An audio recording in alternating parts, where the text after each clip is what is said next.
What is up, guys? Randomonium here with another patch breakdown and analysis. Patch 6.11 is coming out, so I just wanted to break down this patch. It seems like it's going to be a pretty minor patch compared to the patch 6.10. They're just doing some minor tweaks for pro level play.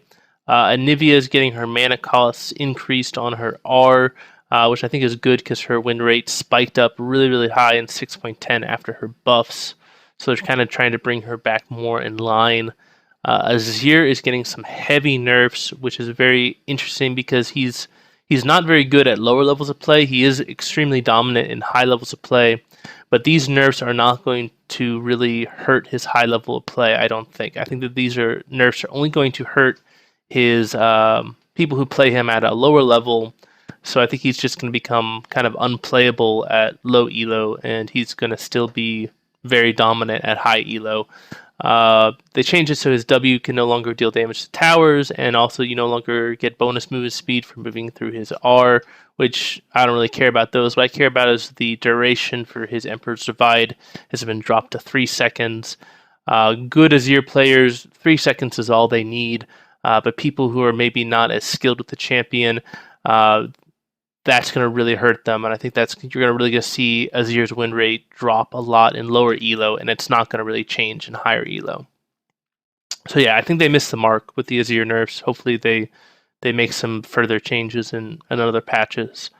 Corki, his R ratio is up. I think this is really good because Corki has been really underperforming. He hasn't had very good win rates for a while now. And this is also combined with the changes to Trinity Force, which Corki builds pretty often. So yeah, I don't think it's going to be enough to bring him back into meta, but it's definitely a step in the right direction. Echo's getting a ton of changes. They're all designed to kind of decentivize Tank Echo and make AP Echo better. So I think Riot is not trying to kill Tank Echo, but they're trying to make it so that it is a very clear trade-off between Tank Echo and AP Echo, which I think is actually healthy. They're kind of nerfing the ability for Tank Echo to just kind of chain CCU over and over again, and they're making it so that if you want to actually deal tons of damage with Echo, you actually have to build AP. You can't just go full tank and still destroy people with damage. Alawi is also getting some buffs across the board. The one that really interests me is that her Harsh Lesson is now getting, it's going to deal damage based off the target's maximum health, which is really interesting. It's going to make her much better, I think, at dueling tank tops. So I think you're definitely going to see her win rate improve. It's just a question of how much it's going to improve. Jax is getting some of the biggest buffs, I think, this patch. They're making it now so that his stacks fall off one at a time rather than all at once. So if you try to CC him, that was usually the best way to shut down a Jax, but now he's still going to be a monster even when he comes out of CC. You're going to have to chain CC him to kill him late game, and then combine this with the Trinity Force changes, and I think he's going to be an absolute monster in this patch. So definitely pick up Jax if you feel like you're pretty decent with him. I think he's going to have a really high win rate.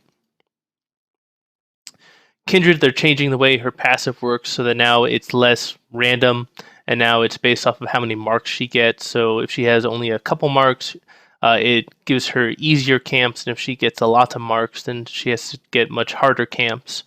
They're also nerfing her Q damage and also her E damage and her E slow, which I think is really, really important because her E was it was so oppressive to try and deal with in the early game. Because she could basically decide when she wanted to fight you, and there was no escaping her if she wanted to fight you, and there was no catching her if she didn't want to fight you. So I think these changes are really good for her.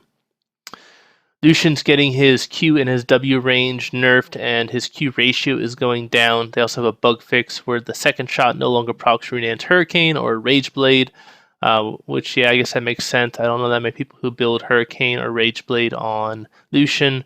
But yeah, I think these are good changes. Lucian is definitely a dominant AD carry. We'll see if they overdid it, though. I'm curious to see what happens. Maokai is also getting some nerfs, which I think is good. Maokai is ridiculously powerful. I think he's definitely undervalued as a pick in the top lane right now. So they're nerfing his health regeneration and his regeneration growth. and they're also nerfing the cooldown on his Arcane Smash. So I think this will prevent Maokai from taking over top lane, kind of like how he did in Season 5, I think, hopefully. Nidalee's getting some minor nerfs, so now her movement speed while moving towards enemy champions who are marked has been reduced from 5,500 to now 1,400, which seems a lot more appropriate. And then her cooldown reduction on for her pounce on hunted target or on kill has been nerfed as well. So I think that's good around the board because Nidalee is still just a dominant jungler at high elo. Ryze is getting even more nerfs. His Q damage is being dropped, and his cooldown on his ultimate is being increased. So yeah, they're continuing to nerf Ryze. Hopefully they'll rework him soon enough and make him have some more counterplay and a little bit more fun to play. Swain got huge buffs in last patch, and I think they overdid it, so it's good that they are nerfing him in patch 6.11. Damage on Decrepify, his Q is down, and then his healing on Ravenous Flock has also been reduced. So I think this should hopefully put Swain at a happy median for his win rate and his play percentages. Talia is going to get some buffs. She already got a hot fix in patch 6.10 where they reduced her mana cost of her Q and also reduced the duration of worked ground. In this patch, she's getting a buff to her base health, and also her Q is going to do increased damage to minions. Vel'Koz is getting even more buffs this patch. They're making it so his slow duration on his Q lasts longer. And then on top of that, even though they're reducing the base damage of his ultimate, they're making it so that his ultimate causes you to gain stacks of his passive if you stand in it for too long. So what this is going to do is it's going to make it a lot easier for him to proc that third mark on his passive, which will allow his ultimate to do true damage to you. So if you stand in his ultimate for too long, his ultimate will start doing true damage to you rather than magic damage. So Vel'Koz is going to be even more powerful in this patch. He's gonna be really strong this patch. I definitely recommend, if you're a Vel'Koz player, picking him up again because he's gonna be really good this patch. Zed's getting some minor nerfs, but also kind of a compensation buff, which is kind of weird. Base damage and ratio for his shurikens going down, but if you hit multiple shurikens on the same target, the damage is higher. So this is going to encourage people to not just constantly spam poke over and over again with his shurikens.